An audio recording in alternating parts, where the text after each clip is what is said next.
La personne à qui vous pensez peut-elle véritablement vous faire du mal dans l'avenir? On parle que de l'avenir, quelle que soit la situation entre vous dans le passé. On va voir quelles sont les choses sur lesquelles vous pouvez être vulnérables, qui peuvent mal se passer et comment éviter ça. Ça, c'est le plus important. Comment éviter d'avoir mal avec cette personne? Alors, c'est parti. Il y aura 2 tirages. Est-ce que cette personne peut dans l'avenir vous faire du mal?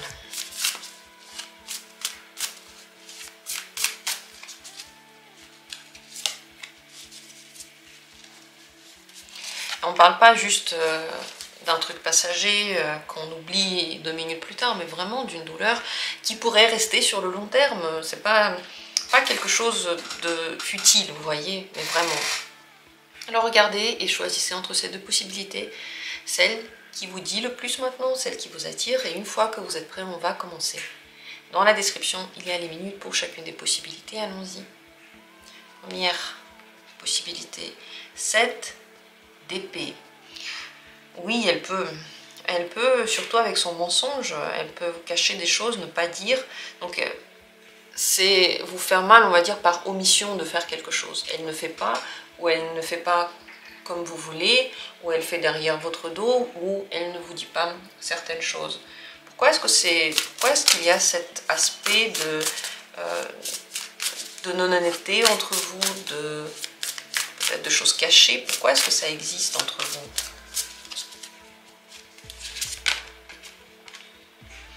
Roi de bâton. Alors vous êtes tous les 2 indépendants. L'indépendance est importante, le respect de cette indépendance aussi. Si vous commencez à prendre le pouvoir sur le partenaire, à ne plus laisser d'indépendance, être trop sur le partenaire et pas sûr de vous finalement, en train de surveiller l'autre parce que vous doutez de votre qualité et de votre pouvoir et tout ça, alors vous pouvez commencer à avoir des moments dans lesquels il y a de la malhonnêteté. Avoir confiance en vous, en ce que vous allez faire, en vos capacités est primordial. Et quand on a confiance comme ça en soi, ensuite on commence à avoir confiance dans l'autre. Quel est le point le plus vulnérable pour vous? Comment est-ce que cette personne peut vraiment vous faire mal? Bon, en le voulant ou sans le vouloir.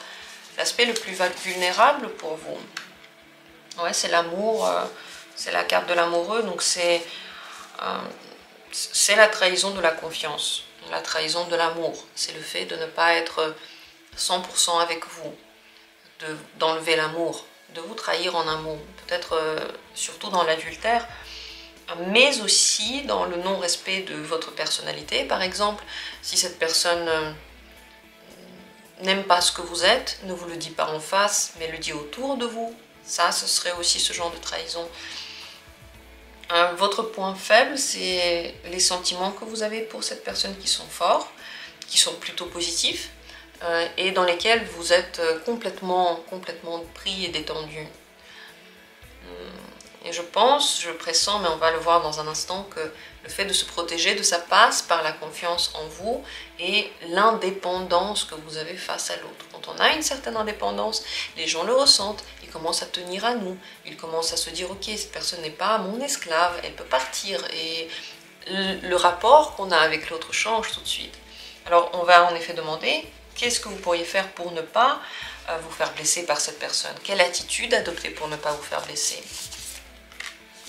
Roi de denier, non, cavalier, pardon, cavalier de denier, c'est pas le roi, c'est le cavalier. Faut que vous ayez votre propre routine, il faut qu'il y ait une indépendance dans la vie matérielle surtout. Dans l'argent, le logement, même si vous habitez ensemble par exemple, vous pouvez toujours partir, vous avez où partir, vous pouvez payer le logement pour vous. Vous travaillez, c'est important de travailler. Si vous ne travaillez pas, vous aurez à coup sûr des blessures avec cette personne. Il faut que vous soyez actif, que vous ayez une routine personnelle active. Le cavalier de denier est très sérieux, très honnête, très travailleur. C'est toutes les qualités que vous devriez avoir. Donc honnêteté, même si vous sentez que quelque chose ne va pas, dire les choses au partenaire et parler calmement, parce que l'amoureux peut être pris par ses émotions, il peut ne plus les contrôler, être hystérique, être explosif. Alors que le cavalier de denier dit les choses mais de façon très calme. Ce sont des faits. C'est pas le fait de se victimiser ou quoi, c'est pas le fait d'être pleurnicheur, c'est juste des faits qu'on met en avant et face à ces faits, la personne va réagir. Donc ça vous aide à garder une relation plus saine parce que quand vous êtes calme, apaisé, concentré et votre relation se base sur des choses concrètes, pas juste sur les émotions du genre j'aime ou j'aime pas, mais sur des choses concrètes. Ok, qu'est-ce que la personne a fait pour moi? Juste cette question. Est-ce qu'elle a fait quelque chose pour moi? Est-ce qu'elle m'écoute quand je parle? Est-ce qu'elle me respecte? Est-ce qu'elle me donne de l'attention? Est-ce que ce que je lui donne lui plaît? Est-ce qu'on a une symbiose? Donc en fait, le fait de regarder cette relation de façon plus rationnelle, comme ça, d'être plus calme, et vous-même pour vous être stable, avoir une stabilité personnelle, va vous aider à vous protéger de ça, et très certainement cette personne ne voudra pas vous mentir aussi. Parce que vous êtes très sérieux, vous êtes très sûr de vous. Enfin, si elle vous ment et vous le voyez, vous partez. Il n'y a pas de discussion. Ça ne sert à rien de vous mentir. C'est à coup sûr, vous n'êtes plus là. Les gens continuent ces jeux de mensonges ou de trahison quand ils voient que vous ne partez pas, vous ne pouvez pas, vous avez peur et tout ça. Donc pourquoi ne pas continuer à le faire puisqu'il n'y a pas de conséquences? Avec vous, les conséquences doivent être dites tout de suite et la personne doit le savoir tout de suite. C'est pas du genre je vais discuter avec toi et voir pourquoi tu m'as trahi ou pourquoi tu m'as menti, pourquoi tu ne m'as pas dit quelque chose. Il n'y a pas de discussion sur ça. Tu m'as pas dit, alors qu'on avait dit qu'on se disait des choses. Alors tu as déjà cassé ma confiance, tu as déjà trahi ma confiance et vous savez ce que vous faites, vous avez un plan pour ça. Donc avoir un plan aussi pour ce genre de situation est très important. Si vous ne savez pas ce que vous allez faire, si vous vous dites si cette personne me blesse, je ne sais pas ce que je vais faire de tout ça, ça c'est une mauvaise phrase parce que ça montre que vous pouvez aussi réagir contre vous et faire des choses qui vont à l'encontre de votre bien-être, ce qui serait bien sûr dommage. Le conseil avec cette personne, c'est d'être sûr de vous, l'empereur, ne pas perdre l'indépendance, la confiance en vous, votre propre estime, self-esteem, et avoir en général votre propre vie aussi, ne pas être toujours dépendant du partenaire, ne pas toujours le contrôler. L'empereur, c'est une énergie masculine qui est très forte. Il faut que vous soyez une personnalité forte. Et je pense que vous avez ça en vous. Ce qu'on est en train de discuter n'est pas seulement en lien avec cette personne-là, et en général cette relation. C'est en lien avec le fait que vous êtes beaucoup plus fort que ce que vous pensez. Vous n'êtes pas une victime au fond. Et vous n'avez pas besoin de régler des comptes avec quelqu'un qui vous ment en fait, qui ne respecte pas votre temps. Au fond, vous êtes ça. Et maintenant, la vie va vous pousser à le devenir aussi dans la vraie vie, dans la réalité. Vous savez, il y a toujours des choses qui peuvent nous blesser, il y a toujours des points de vulnérabilité chez chacun de nous. Et c'est à nous de nous comporter de la sorte pour que ces points-là ne deviennent pas nos ennemis. De la peur de ça, la peur de quelque chose ne devient pas notre blocage. Ce serait pas du tout productif pour nous. Oui, je suis en train de parler de façon très rationnelle, c'est vrai, mais ça marche aussi. Alors dites-moi ce que vous en pensez, s'il vous plaît, laissez-moi vos commentaires si vous en avez envie. Et merci d'avoir été là. Deuxième tirage, est-ce que cette personne va vous blesser dans l'avenir? Roue de la fortune. Beaucoup de choses à dire, alors c'est vrai que vous avez peu d'influence sur ça. Les blessures, s'il y en a entre vous, c'est pour vous faire évoluer tous les deux. S'il y a quelque chose qui blesse, ça veut dire que quelque chose n'a pas été compris, n'a pas été fait. Si cette personne continue à vous blesser et que vous vous laissez faire, ça veut dire que vous n'avez toujours pas assimilé certaines choses que vous devez comprendre, vous n'avez toujours pas accepté, toujours pas compris. Donc avec cette personne, le lien est très fort et c'est un lien d'évolution qui va tourner d'un sens ou dans un autre en fonction de où vous en êtes. Donc tout est possible, c'est possible, oui, qu'il y ait des blessures avec cette personne, mais elles sont là parce que dans tous les cas, vous devez aller dans votre chemin de vie. Vous pouvez tirer les cartes, vous pouvez essayer d'éviter des trucs, vous pouvez vous enfermer tout seul et dire je ne vais plus jamais avoir un rapport avec qui que ce soit, vous allez quand même aller dans votre destin, dans votre chemin, vous allez quand même apprendre des choses par la voie plus facile si vous êtes conciliant et ouvert et intéressé, vous la voyez plus difficile si vous résistez à tous les changements et que vous dites toujours non. Ça dépend de vous. Donc, ça dépend de vous, mais tout de même, sachez que s'il y a des blessures, c'est pour vous apprendre des choses avec cette personne. Alors, donc c'est possible, mais ce n'est pas sûr. Avec la roue de la fortune, les choses tournent et elles ne sont pas stables. C'est ça en fait. Les informations que j'ai ne sont pas stables. Pourquoi est-ce que c'est ainsi? Pourquoi est-ce qu'il peut y avoir... Pour quel genre de leçon il peut y avoir des blessures en fait? Pourquoi il y a des choses qui peuvent vous blesser? Ça sert à quoi tout ça? Page de denier. À vous rendre plus flexible et ne pas vous accrocher aux choses. C'est ça en fait. Le problème avec la blessure, c'est qu'on est blessé et on reste. Ça, c'est ce qu'il ne faut pas faire. Parce qu'on perd l'estime de soi et on commence à en vouloir non plus à l'autre, mais à soi-même.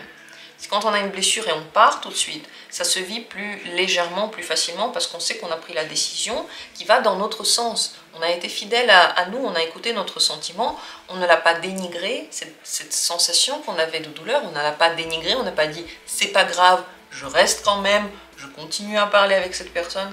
On ne fait pas ça, donc en fait on se protège et notre enfant intérieur est content quand on se protège, puisque c'est tout ce qu'il veut être protégé. Mais c'est vrai que quand on tient trop aux choses et qu'on devrait les lâcher, la vie apporte dans notre existence des choses qui nous blessent, qui nous font mal, tout simplement parce qu'on ne veut pas changer, on ne veut pas être flexible, on ne veut pas essayer autre chose, on est fixé sur nos avis, sur nos expériences et c'est tout.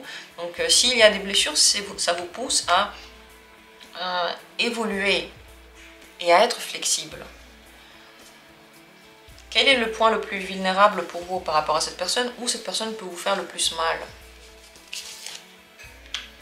L'impératrice. Si vous êtes une femme, cette personne peut vraiment toucher votre confiance en vous, l'image de vous, le soin que vous vous apportez. Il peut y avoir de la violence dans les pires cas, de la violence physique. Dans les moins pires cas, cette personne peut dénigrer vos créations, votre art, vos enfants, s'en prendre en fait à tout ce que vous avez créé et à tout ce qui représente votre beauté et votre puissance calme. Vous savez, la puissance de l'impératrice, elle est toujours douce, calme, mais sûre d'elle. Donc si vous êtes une femme, cette personne peut vraiment ébranler l'image que vous avez de vous, l'amour que vous avez de vous. Et c'est très grave. C'est très grave de se dire par exemple qu'on n'est pas désirable, qu'on n'est pas intéressant, qu'on n'est pas voulu. Comme si on ne méritait pas l'amour. Et bien sûr que c'est très blessant et c'est surtout faux. C'est pas parce que quelqu'un ne veut pas de nous que personne ne veut de nous. C'est pas la bonne personne et c'est tout. Donc c'est dans ces points-là que ça peut vous toucher et ça peut aller très loin. Vous voyez, il y a des majeures, elles sont fortes. C'est des trucs qui sont forts. Donc vous devez apprendre à vous aimer en toutes circonstances et éviter d'être avec des personnes qui vraisemblablement n'aiment pas ce que vous êtes, ne vous apprécient pas tel que vous êtes, ne chérissent pas voilà, ce que vous apportez dans le monde, ne respectent pas votre empreinte sur le monde, dénigrent ce que vous êtes, jugent ce que vous êtes. C'est vraiment terrible de rester avec ces personnes comme ça. Votre but, c'est d'apprendre à vous en détacher parce qu'il y a d'autres gens, en fait, qui adorent ce que vous faites. Il y a des gens qui aiment beaucoup vos créations, qui aiment votre esthétique, qui aiment vos paroles, qui aiment tout en vous. Mais si vous donnez du crédit à ceux qui n'aiment pas des choses en vous, on continue à vous les envoyer jusqu'à ce que vous en ayez marre et que vous disiez non mais j'en ai rien à faire, que tu n'aimes pas ce que je mets, comment je me maquille, quelle sorte de personne je suis, je n'en ai rien à faire. C'est qu'on n'est pas fait pour être ensemble et il y aura quelqu'un d'autre, donc au revoir et adieu. Si vous êtes un homme, cette personne peut blesser aussi vos créations. Donc pareil, les enfants, l'art que vous faites, tout ce que vous avez créé, votre créativité en général, mais aussi votre rapport aux femmes. Cette personne peut blesser votre rapport à votre maman ou aux femmes en général et à la partie sensible à l'intérieur de vous, la partie où vous avez des émotions, où vous êtes tendre, tout ça, c'est possible que cette personne blesse. Ici, ce n'est pas volontaire. Les blessures que vous pouvez vous infliger, tous les deux, c'est pas parce qu'il y a de la malveillance, c'est parce qu'encore une fois, il faut comprendre quelque chose. Donc comment éviter ça? Comment éviter qu'il y ait des blessures? Qu'est-ce que vous devez faire maintenant pour éviter d'être blessé par cette personne? Puisque c'est en lien avec le destin. la tempérance, cultiver la confiance en vous. Sentir quand la personne n'est pas bonne pour vous. Vous le voyez, vous le sentez, vous avez très certainement dès le premier instant senti si vous êtes attiré ou pas, si vous avez peur ou pas, s'il y a des palpitations ou s'il y a la paix dans votre cœur, si votre ventre se tord et vous vous dites ok c'est de l'amour, ou si au contraire vous êtes détendu, ouvert et vous vous sentez bien et vous vous dites que ça c'est de l'amour. Donc apprendre en fait à distinguer où est-ce qu'il y a le danger, où est-ce qu'il n'y en a pas, pour vous avoir un équilibre personnel et une maturité, bien sûr, une confiance en soi. C'est ça la maturité, c'est que on n'est pas dépendant de la vie de quelqu'un. On est ce qu'on est, on fait de notre mieux, peut-être qu'on évolue, peut-être qu'on ne le fait pas. C'est notre idéal en fait, on fait ce qu'on veut. Et si quelqu'un trouve ça pas bien, eh ben, il a le droit en fait, il pense ce qu'il veut, on pense chacun ce qu'on veut. Qu'est-ce que ça nous change? Rien du tout. Normalement, ça devrait être comme ça. Cultiver cette confiance en vous. Ne pas aller dans les disputes et les excès avec cette personne. Ne pas avoir une relation basée sur les excès, l'alcool, la drogue ou n'importe quel autre excès que vous pouvez trouver. Même les discussions devraient être plutôt dans le sens de la balance. Dialoguer. Dialoguer, ça veut dire laisser le temps à l'autre de dire quelque chose, écouter sa réponse, dire nous-mêmes ce qu'on pense. Il faut que la relation soit à un niveau équilibré. S'il y en a un qui a peur de l'autre, ou si l'un a plus de pouvoir que l'autre, plus de crédit, je sais pas, l'un a toujours raison, l'autre a toujours tort, ce genre de relation va de toute façon vous blesser. Si vous n'arrivez pas à la rééquilibrer, vous rehaussez vous-même dans votre estime de vous. C'est pas l'ego, c'est juste l'estime de soi en fait, l'amour de soi, la confiance en soi.